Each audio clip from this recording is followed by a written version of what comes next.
বন্ধুরা তোমরা সবাই কেমন আছো বন্ধুরা? দেখো বন্ধুরা, এখন বিকেলবেলা ঠিক পরন্ত বেলা আমি যাচ্ছিলাম ব্যাংকে। তো ব্যাংক থেকে আসার পথে বন্ধুরা একটা ফুলকপির জমি দেখলাম। ফুলকপির জমিটা দেখে সত্যি আমার মনটা ভরে গেল।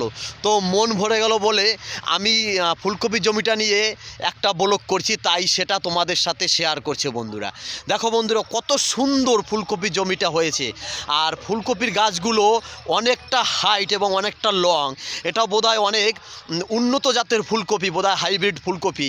আমার হাঁটু অবধি উঠে গেছে ফুলকপির গাছগুলো। আর সবুজ তোমরা কারা কারা ভালোবাসো দেখো বন্ধুরা, পুরো ফুলকপিটা পুরো এখন সবুজ। এটা বোধহয় অনেকটা পরে লাগিয়েছিল, তাই এই ফুলকপিটা অসম্ভব অনেক সুন্দর হবে এবং অনেক বড় বড় হবে ফুলকপিগুলো।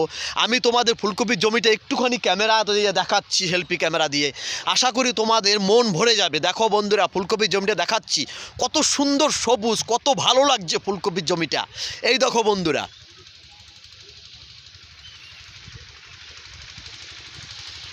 দেখো বন্ধুরা, ফুলকপির জমিটা আস্তে আস্তে আমি ক্যামেরা দিয়ে দেখাচ্ছি।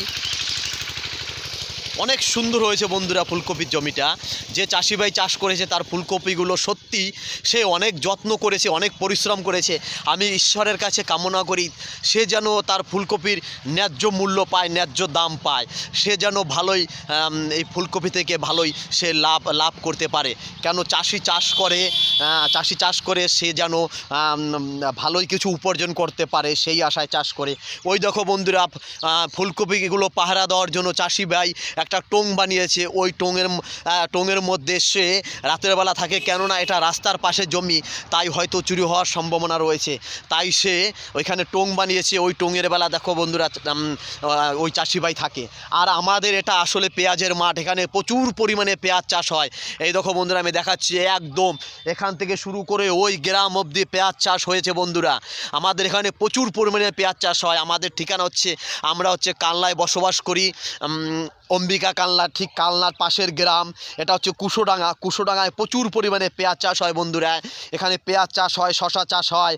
তোমরা কারা কারা বন্ধুরা গ্রাম ভালোবাসো, মাঠ ভালোবাসো, তারা অবশ্যই বন্ধুরা দাদার ব্লগ দেখো, দাদাকে একটুখানি সাপোর্ট করো, দাদাকে একটুখানি ভালোবাসো। দাদা তোমাদের আরও ভালো ভালো কিছু উপহার দিতে পারবে, গ্রামের পরিবেশের সম্বন্ধে ভালো ভালো উপহার দিতে পারবে। ওইটা বন্ধুরা ঠিক মেন রাস্তা, ওই মেন রাস্তার পাশেই চাষি ভাই ফুলকপিগুলো চাষ করেছে। এটা মেন রাস্তা বন্ধুরা। ওই দেখো বন্ধুরা, রাস্তার পাশে যে গাছটা এখন কত সুন্দর লাগছে ক্যামেরায়। আর কি বলবো বন্ধুরা, বেশি কিছু বলবো না। যদি দাদার ব্লগ ভালো লাগে অবশ্যই দাদার পাশে থেকো, দাদাকে একটুখানি সাপোর্ট করবে, দেখবে দাদা তোমাদের ভালো কিছু উপহার দিতে পারবে। আসলে প্রকৃতিকে ভালোবাসো বন্ধুরা, প্রকৃতির উপর কোনো সৌন্দর্য হয় না। প্রকৃতির সৌন্দর্য অপরূপ সৌন্দর্য, প্রকৃতিকে ভালোবাসো, দেখবে তোমার মন ভালো হয়ে যায়। আমার তো বিশেষ করে সবুজ ভালো লাগে। ওকে বন্ধুরা, আর বেশি কথা বলবো না। যদি দাদার ব্লগ ভালো লাগে, আবার বলছি দাদাকে একটুখানি লাইক, কমেন্ট, শেয়ার আর ফলো করো। ভালো থাকো বন্ধুরা, রাম রাম, বিদায়।